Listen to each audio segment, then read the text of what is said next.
We're getting close to finishing up the book of Acts this evening. We'll be doing chapter 27 tonight. I seem to think we got through the questions on 26, right? I think we did. We do them? I'm going to say yes. Okay. On 26. That was the Paul before Agrippa. And I think we got through them, if I recall correctly. Arvel, keep me straight, okay? All right. Before we do that, though, let's take a look at the chapter titles. Church is established. Chapter 2. Okay, Matthias is didn't fix that one. So that's a bad one. Jesus' ascension is what it should say, which is chapter 1. Stephen's arrest and death. 6 and 7. Okay. Death of Ananias and Sapphira. 5. Okay. Conversion of the eunuch. 8. 8. Conversion of Saul. 9. All right. Cornelius. 10. 10. All right. For Paul's first journey. 13 and 14. Christians first in Antioch. 11. All right. Paul's second journey. 17. All right. Persecutions of Judea. 12. All right. First persecutions. 3 and 4. All right. 3 and 4. Paul's third journey. 19 and 20. All right. Jerusalem conference. 15. 15. Good deal. Paul's arrest and defense. 21, 22. 21, 22. Before the Sanhedrin. 23. 23. Before Felix. Okay. Festus. 25. Before Agrippa. 26. And tonight we're looking at Paul's journey to Rome, which would be for 27 if you haven't got that one written down. Will be Paul's journey to Rome. And then the one I left out, the Philippian jailer, is 16. All right. Okay, you guys are making great progress with this. You'll be surprised how long this will stick with you, because it's you see a lot of references and sermons and topics and things to the book of Acts, and it'll register and come back to you. Okay. All right. So tonight, as we take a look at 27, chapter 27. It deals with Paul's actual voyage to Rome, and this is AD 60 to 61. I mean, it was shortly after his meeting, after the presentation he made in 26 to King Agrippa, and shortly thereafter, he makes then the trip and starts the voyage to Rome. Now, there's some things we need to consider in Paul's journey to Rome. One of the interesting parts about this, and I'll have a map up here shortly that'll show you all of this, but in this part of the world, basically ocean travel stopped from really November to March. Now, we have a little difficult time understanding that, because why can't you go wherever you want to go now? And today you can, but you've got powered vessels that take you there. These guys were relying on the wind and relying on the sea currents to get them from point A to point B. Now, from leaving, and we'll see this in a minute, but the trip starting from Caesarea, where he was from, okay, or where he was in prison, and moving that direction, normally the current took you to the west, normally, okay? But it's getting down toward the end of the shipping season, okay? And the way we kind of know what's going on is because he makes reference here to a feast that they had missed, and we'll talk about it here in a minute. But this gets us in the time frame of in travel late September, early October. A month away from you stop. I mean, there's no options. You don't do it. Okay, it's just at that time in history, it wasn't safe to be out there. It wouldn't work. Okay, and we'll see what happens on this as a result of what takes place. One of the interesting people that we meet here, and Luke gives this to us here very kind of quickly, and just kind of slides it in at the end of verse 1, is who is escorting, who is taking Paul from Caesarea to Rome. And it's a centurion by the name of Julius. Now, he's a Roman soldier, he's a Roman centurion, and really had nothing to gain or had nothing to lose in how he treated or didn't treat people. This was a job. This was something that he's going to be on a ship for a long time to getting from this part of the world to Rome and dumping these guys off so he can go back home. He didn't owe Paul anything, okay? But it turns out that he's very caring and he understands the situation and does his best to do what he can in helping Paul on this voyage, on this trip that he's going to make. So Julius is in charge of the prisoners. As a result of this, for all intents, he's in charge of the ship. He's commandeering it for the emperor. He's the man who's going to make final decisions as to go, come, do whatever. And he's the guy that's basically in charge of this whole thing. One interesting other sidelight. This will be the last reference we'll see in the book of Acts to we. What does that represent? Luke. And so what we understand then, Luke is accompanying him on this trip from Caesarea on to Rome, and most likely for the 2-year time period that's been involved while he's been in Caesarea was there. Taking care of situations as he could relative to helping Paul. The other sidelight with this, and there's again nothing that backs this up and says it, but it was an absolute great opportunity for Luke to pen the book of Luke, the gospel, the ordering things and putting things together in a sequence for, and the name just disappeared. Hold on. There you go. Theophilus, yes. And putting it in an orderly arrangement and a presentation for him. Some have thought this is exactly why there is so much detail given in chapter 27 relative to the trip itself, to where they go, when they go, how they go, the things that happen on that trip. And again, it's with the idea of presenting an orderly presentation for that. But before we get into this, because it's like reading any book that you've ever picked up. Chapter 27 just flows like a novel. It's good, okay, and what it has to say. With that in mind, though, and understanding Luke pens this and gives the detail that he does to it, what's in it for you and me? I get the history part. That's easy. What's really in it for you and me today? Don't give up. All right. I love that. That's good. What else?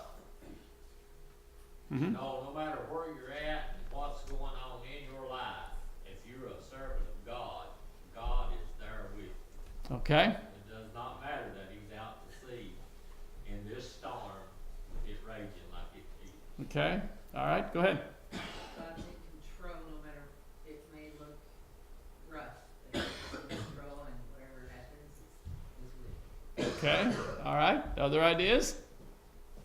These are all good, and they're all dead on. Okay? Because we can look at this, and I've been guilty of this, because it is such a detailed account of history to get hung up with that. And that's good. But what's really there? With God and Jesus, no matter what's going on in your life, through them, everything, nothing shall be impossible. Amen. And that's exactly right. Go ahead. And it seems just reading through all these chapters that Paul just seems content no matter what the situation. No matter what situation he's in, he's willing to go the extra mile. You don't hear anybody record any grumbling or, I can't believe he's put me through this. And he just seems to be I believe he on fire penned. with the gospel. I believe he penned words to that effect. That learned to be whatever state he was in to be content. Yeah. You know, that's not an easy thing to have to say. It's not. It's even a harder thing to do.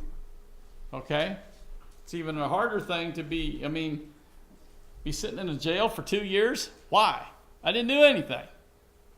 I mean, you can just go down that road of self-pity, aggravation, you know, discouragement. I mean, you can just lay it all out there. But we don't see it that way. We don't see Paul reacting that way. And in all of those cases, he takes a lemon and turns it into lemonade. And what he's got to go ahead. It'd be hard to stay in jail when you didn't commit a crime. Isn't that the truth? Not the fact. That's right. That's right. So he never was charged with crime. No, you're absolutely right. He was not. He was never charged. He was never charged with that. And so he's making this trip. Now, the other side of this too, you remember way back, the Lord told him, you've done this for me. I mean, over 2 years previous, you've stood before those of authority for me in Jerusalem, but I'm going to take you to Rome too, and you're going to do it again. So the Lord has already told him once that you're going to Rome. He had already planned to go to Rome. If you go back and take a look at passages in Romans chapter 15, verses 30 to 32, he was going to go there, planned to go there. 2 years earlier, more than 2 years earlier. This was written while he was in Corinth. Okay? He writes to the Romans and tells them he wants to come. He wants to be there. But he's going to be there and not in the capacity he thought. He's going to be there in the capacity of a prisoner as opposed to traveling the way he was normally accustomed to doing it. So Paul makes this move, and like we're talking about, we're seeing the benefits of it. For us today, okay, there are storms out there. We may all be in them. Maybe some of us are in them right now. Okay? And this is an incredible example to us to understand, as William was talking about there just a minute ago, God is there no matter what. The weak link in the chain is me. Okay? The weak link is me. Because I get into self-pity, I get into aggravation, I get into all of these things that are self-destructive. And all at once I'm not thinking about what God is really doing and what the real big picture is. Go ahead. Well, I was just thinking and looking at it, you know, these guys was afraid the ship was going to be broke up, so they're trying to rope it together. And Paul starts talking to them, and he says, "Well, let's just sit down and eat." Can you imagine what these guys was probably going through their mind? You know, here we are trying to tie this ship together to keep it from busting apart on us, and this guy won't sit down here and eat dinner. Yeah, there's a terrific amount of things that lead up to that, and I've got the carrot dangling out there. So let's start looking at it and see what's going on. Okay, verse 1, it says, "And when it was decided that we should sail to Italy, they proceeded to deliver Paul and some other prisoners to a centurion of the Augustan band, cohort named Julius, and embarking on I pronounced this afternoon and now forget it, Adramyttian ship, which was about to sail to the regions along the coast of Asia, we put out to sea accompanied by Aristarchus, a Macedonian of Thessalonica." Now let me stop there. Have you ever see any of these names before? Aristarchus, yeah. Where? I don't remember. Where? When he in Asia, Yes. Where? Thessalonica, it says there. That's where he's from. Yeah. That's where he's from. Acts 25:2, I think.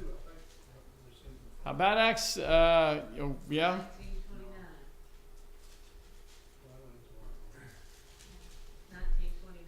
All right. What's it say? So the whole city was filled with confusion and rushing to the theater with one accord, having ceased Gas and Aristarchus So where would that have been? They had that turmoil, whatever it was. What city? I ain't gonna let you off. Tell me what city. Come on. Asia, That's the country. Ephesus. Fiji, Ephesus. Yeah, Ephesus. Okay, so this guy's the guy that goes into the Colosseum. The Colosseum that Paul wanted to go into, but people kept him from going in to keep him from being tore apart. Aristarchus was there. He's the man that had his back. Now, understand, it doesn't say. Little information is given about it, okay? But by Paul and Aristarchus going to Rome together, there's a better and even possibility that he was also in jail and arrested at the same time Paul was. Okay? So they're both going, they're both there, and it would make perfect sense because Aristarchus has been just a sidekick of Paul all the way through this, through the rough times, and now through this. And so they make their trip and they make their journey, and Luke accompanies them as they make that. You see the first "we" right there, and you see that, and see the first "we" in verse 1 and another one in verse 2, where Luke is making the trip with them as they start out. All right, and the next day we put in at Sidon. And Julius treated Paul with consideration and allowed him to go to his friends and receive care. Now, what I want us to see with this, as this all begins to happen, Caesarea is here, okay? Sidon is right here, not far up the coast at all. Tyre and Sidon, we've heard those terms before. That's where this is at, and it wasn't far away. There's a lot of reasoning for this, okay? The ship that he's on, the one that I really butchered up the name of there in verse 2, is not an ocean-going vessel, okay? And most likely is on its way back home. And I read, and I can't remember the exact country, but I think it's up on further over toward this area, toward Myra and Sindus is where that ship was originally from. Okay, so they're jumping on. Now, first of all, let me throw this at you. How many people are traveling? 276. You don't put them on a John boat. Okay, all right.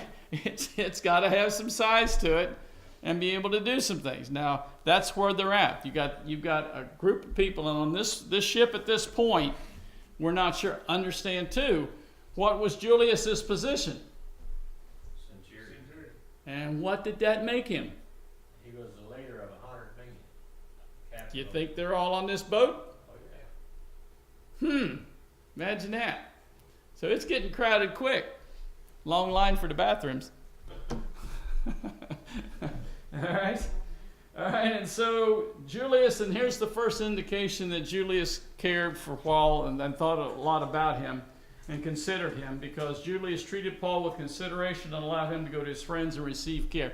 We don't know what the care is, but now he's been in prison 2 years.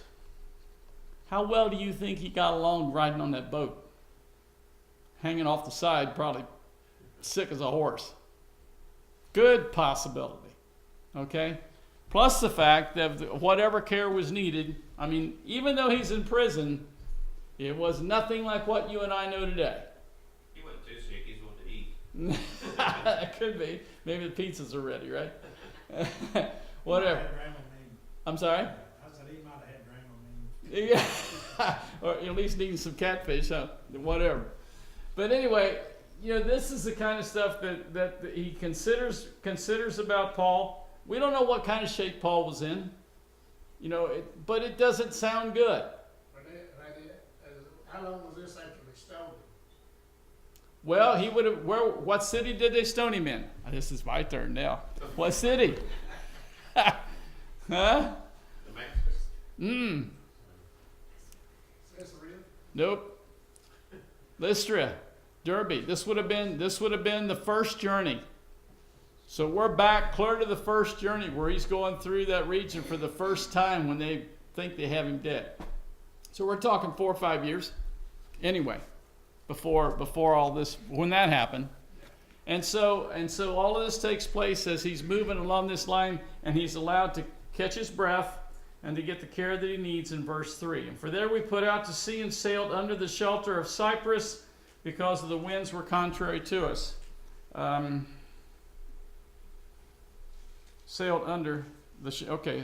So as they're moving across between these two, and again, please understand, as the weather is doing what it's doing and the wind is doing what it's doing, they're trying to let the land protect them as much as possible to get them over to the next stop in Sicily. You know, they sail along the coast of Sicily and Pamphylia to land at Myra and Lycra, which is right here.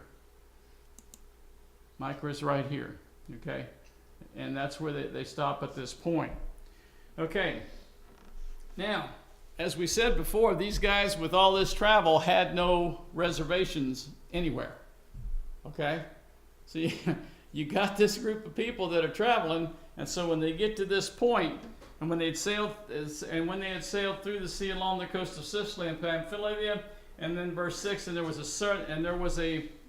the centurion found an Alexandrian ship sailing for Italy and put us aboard it.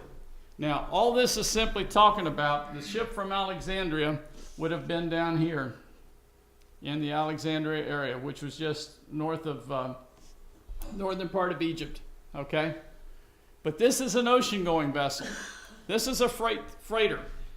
This is one that will take the load. It's loaded with grain, and it'll move a lot of tonnage across ugly water. It's built to do it. Okay? So the centurion puts all these guys, all these folks, and at this point on this ship, what was the number we had? 200 and how many? 276 folks now on this ship along with freight to start this movement from there on onto Rome. So when this happens, when they sailed slowly for good days, verse 7, many days with difficulty, and arrived at Sindus. Since the wind did not permit us to go further, we sailed under the shelter of Crete off of Salome. And what this is talking about here, normally you would have gone on across and moved this direction from Sindus, which is here, on across and try to head up. But the wind wasn't letting them do that. You can see they dropped south and to the east, and they head past the Cape of Salome right there. And Billy, I'm seeing what you're talking about because I got a mouse on the screen, but I don't have it up there. Yeah, that's I got what you're talking about. Cape Salome. I ain't even got anything to point at. Right in this range, right here, is where they're passing by as they come down underneath the side of the Isle of Crete, and they're going to land there at Fair Havens is where they're going to be. So that's the point but all of this isn't easy. All of this, they're fighting it. Oh, that'll work. Cool. That'll work. Good job. That will work. And all of this is going on with them fighting wind and fighting the whole situation until they get right here at Fair Havens. Right here is where they're going to make their stop for that first little bit. Okay? So as all of this takes place, in verse 9 it says, and when considerable time had passed by, the voyage was now dangerous, since even the fast was already over. Paul began to admonish them and said to them, men, I perceive that the voyage will certainly be attended with damage and great loss, not only the cargo and the ship, but also our lives also. But the centurion was more persuaded by the pilot and the captain of the ship than what was being said by Paul. And because the harbor was not suitable for wintering, the majority reached the decision to put out to sea from there, and if somehow they could reach Phoenix, a harbor of Crete, facing the southwest and northwest, and spending the winter there. what it's talking about, is as they're here at Fair Havens, Paul says we need to stay here. You know, because if we leave this right here, there's going to be loss. And he gets overruled by everybody, the captain, the centurion, everybody, and they say, we're going to try to get just a little further to the west here and try to get to Phoenix and try to be at those spots. Okay? That would have been a better location as far as they were concerned for them to spend the winter and to be there for that at this point. Now, I do want us to understand, too, if we go back up to verse 9, the idea, AY, read verse 9 for me, will you? Tell me what your verse is telling me. Verse 9. Verse 9. Now when there was much time was spent, and when sailing was now dangerous, Paul became because the fast was now already passed, Okay. Paul admonished them. Okay, the fast that it's talking about here would be the Day of Atonement feast that is being considered here, and that was done normally on in our October. Okay, would have been the 10th month of the 7th day of the Jewish calendar per Leviticus 23 verses 26 to 27. This fast date this is how we're able to pin and nail down a little tighter what time of the year we're talking about. And we're right on the doorstep of not being able to travel at all. In fact, you can understand them saying if we can get to the Phoenix spot, we'll be okay there for the winter and hold up there till March is basically what that meant. Okay? And so leaving from there, they start that direction, but the wind takes off. Now here's an interesting just how we normally think. All right, look at verse 11. And when the moderate south wind came up, supposing that they had gained their purpose, they weighed anchor and began sailing along Crete, close to inshore. What's the idea? The idea is we finally got a good wind. Things are going the right direction. Finally, let's get out of here. And so that's what they do. And that's when they take off and when they leave. Don't we normally think that way? Don't we normally think that way? Of course, this was just the calm before the storm, the real storm. And that's what takes place. But before long, verse 14, there rushed down from the land a violent wind called an Uraquello, which we would call it a northeaster, a huge storm with a lot of wind and a lot of damage. And when the ship was caught in it, it could not face the wind. We gave way to it and let ourselves be driven along. That's where we see now all this start to happen as they leave from this area. They never got to Phoenix. They wanted to get there. But they head out and they start moving, and this is what the wind does to them. They were scared to death of getting down here into the sandbanks of this region right here. The boat's heavy. The boat's drafted deeply. What I mean is the load takes a ship down into the water. For example, the iron ore ships that you know about or you read about that are on the Lake Eries and the northern lakes, some of those things can have 40 feet of draft, which means there's 40 feet of that boat underwater as it's moving through because of the load. Okay, I used to load barges in Cincinnati. We draft a barge at 9 feet to go up and down the river. So 9 feet of that barge is underwater as they're moving through. That's the kind of ship we're talking about that's drafted, it's heavily loaded, it's got grain on it.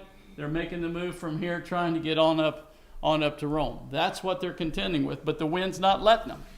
The storm is not letting them. Take a look at what takes place here with this storm.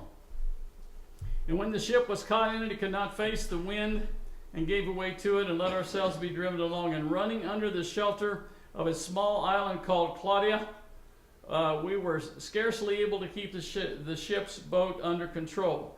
The ship's boat under control would have been what we would call a lifeboat that was lashed to the side of the big ship in case they needed to get off.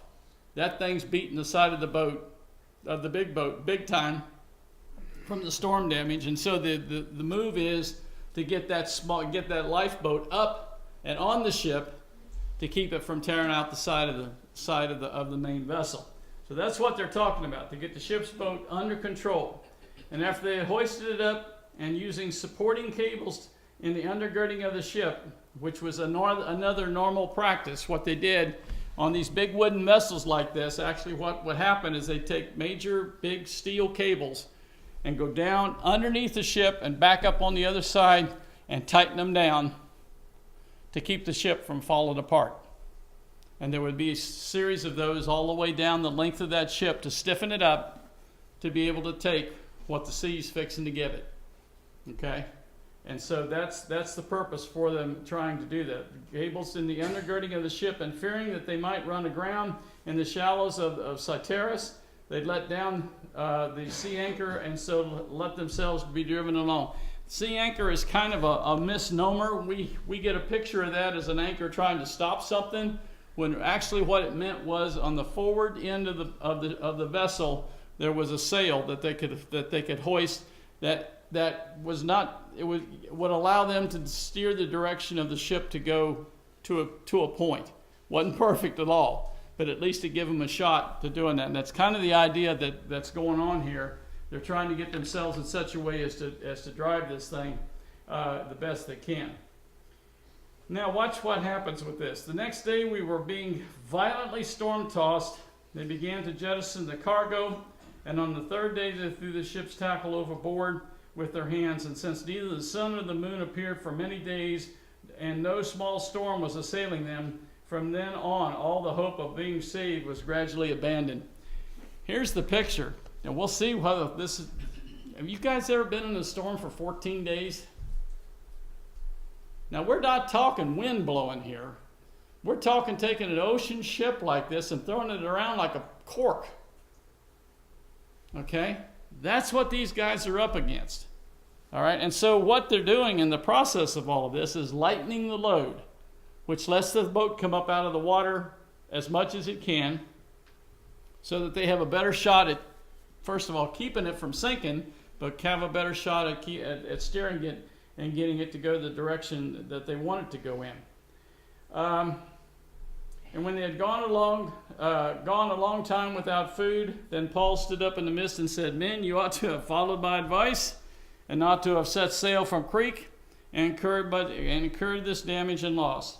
And yet now I urge you to keep up your courage, for there shall be no loss of life among you, but only the ship. For this very night an angel of God, to whom I belong and whom I serve, stood before me, saying, 'Do not be afraid, Paul, for you must stand before Caesar, and behold, God has granted you all of those who are sailing with you.'" That's the second time that the Lord has told him, "You're good. This is going to be okay. We're going to get you to Rome." This is the second time he's been told he's going to Rome. Okay? Now, if you're the ones in control of the ship, and you're the ones who are making decisions, what are you going to do? You going to listen to Paul this time? I think so. He nailed it the first time. And that's exactly what takes place. Now, this again gets back to what I was saying about Julius himself. Julius is now in the position, as he has been all along, to make the decisions and to be a driving force here with this. But what he's now in a position to listen to Paul. Now, is Paul just talking for the sake of talking?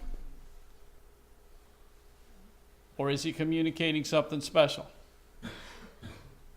He's communicating something special. Yes, he is, because he got a special message. He was told specially what was going on.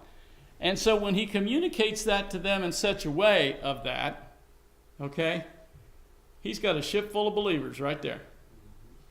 He's got a bunch of them that says, "Okay, we're on your page. That's what we're going to do." Go ahead. But he's done reminded them that he tried to forewarn them what was going to happen. Mm-hmm. So they've already figured out that he was right about not leaving the harbor where they Yep. were at. And so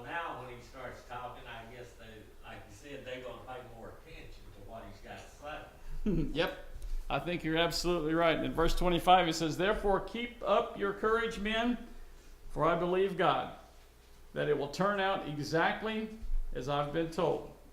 But we must run aground on a certain island." He's not saying which one. He just says, this is what we got to do.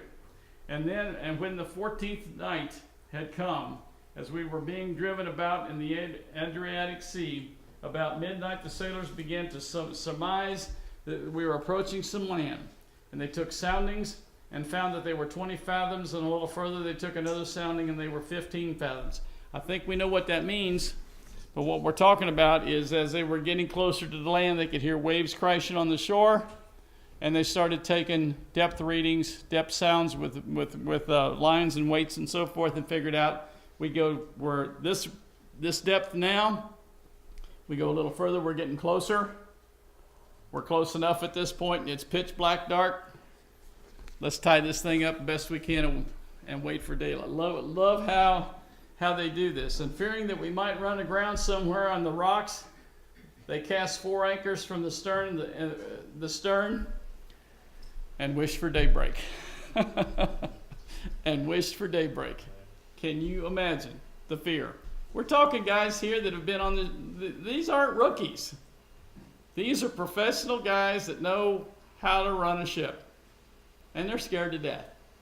And I can't imagine how I'd be after 14 days of this, besides sick as a horse. Go ahead. This chapter to me seems different than all the other chapters, and the fact it's just, the details are all about this shipwreck. So Sure. And Now you understand why I asked why. Because it is so different. Because it is, and you guys nailed it as far as why. There's a picture here. God's in control. God has got it exactly where it needs to be. Paul is on the mission that God said he would be on. He didn't say how smooth it would be or how easy it would be. He just says, you're going to go to Rome. But he's on a bucking bronco the whole trip to get there. Go ahead. Well, another thing to what Elvis is saying is that all that this ship is doing is exactly what God wants it to be doing. For example, these guys, they didn't know, if it's daylight or dark. I mean, they didn't know. And these guys, when they run their ships at that time, they didn't have the compasses and things that we have and the navigation tools Nope. that we have. Nope. They had to be able to see the stars and things to be able to navigate by. Right. And if they didn't have that, they were a blind man. Exactly. And so this ship was being tossed to and fro, but God had it in control. He was the helms of it. Exactly. At this time. Exactly. They're in good hands. They just don't know it. That's right. They just don't know it. And that gets me to this point. Don't we fall into the same hole? God's in control and we don't know it. We're so caught up in the storm. We're so caught up with what's going on in life, we can't see what God's doing, or we don't see what God's doing. And this chapter's awesome in this regard, because there are storms out there that we all face.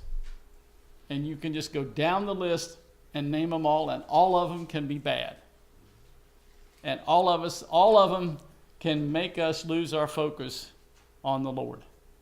And that's exactly no matter what the case was for Paul, he was going to Rome. He didn't know how it was going to happen or how he was going to get there, but he was going to Rome and he was good with that.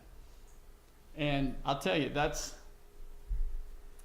God promised him through this event with him that he would get there to Rome to do what he had for him to do.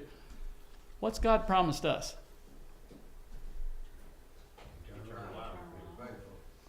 Heaven's going to make Rome look like nothing. Correct? And he's promised that to us. Okay? Storms and all. Storms and all. Okay?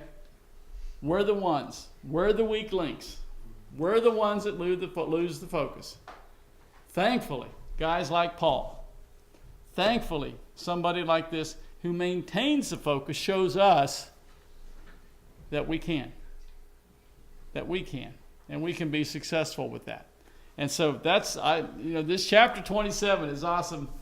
And I said, when I've done this before in the Acts, I've looked through this from an historical point of view, and it's wonderful. But this, I haven't even touched the surface of what we can really drive home with this, because God has promised to us a better situation than Rome by a lot. We just got to keep our focus on where we're going. Good stuff. Good stuff. Other thoughts, ideas? Okay.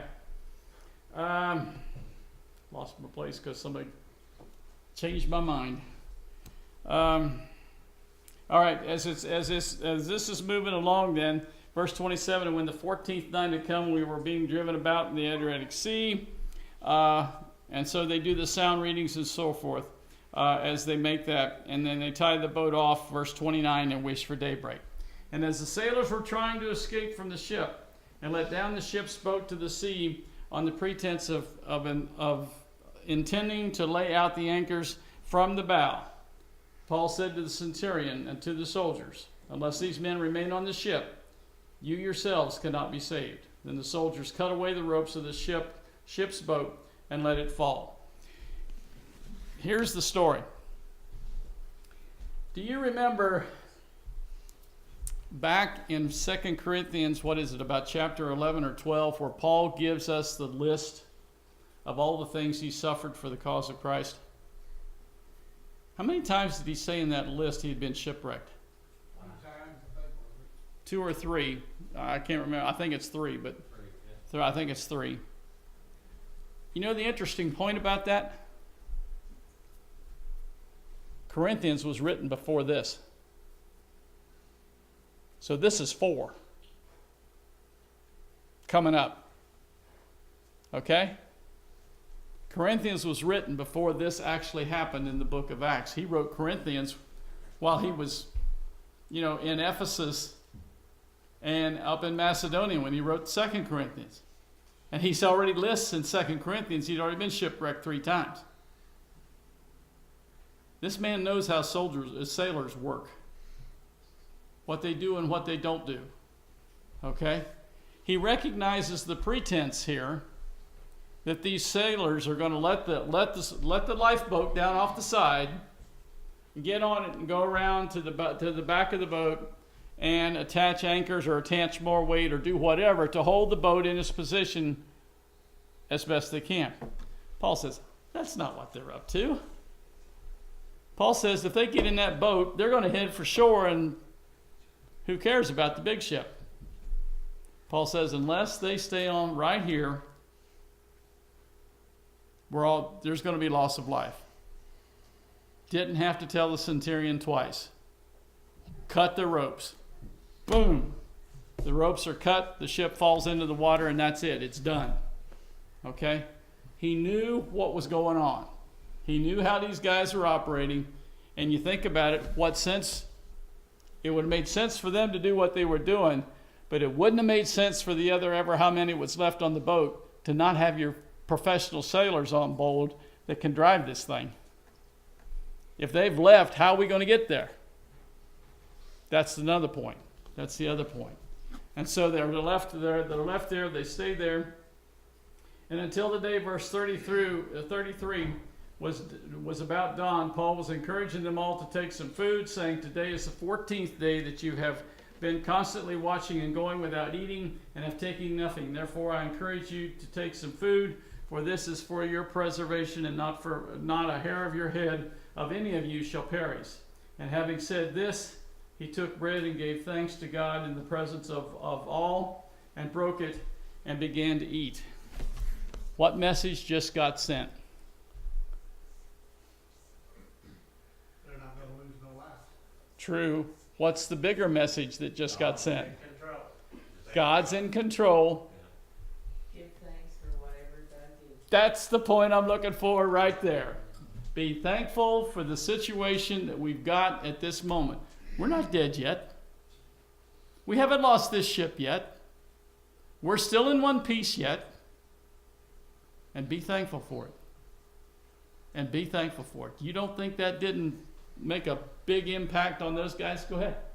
They didn't leave the ship that time because they believed what he said. Absolutely. Absolutely. Hey, he had a ship full of believers. He had a ship full of believers. You bet he did. You bet he did. All right, listen, we're gonna leave him hanging on the end of the rope right here because I'm out of time. Okay? And so we'll pick up with the rest of that, wrap up 27, and we'll do the questions on Sunday on 27, and maybe get into 28. We'll see how it goes, but just be ready to do all of that. So much in these last two chapters to help us understand what Paul's was like and what it was going through. Tremendous lessons for us.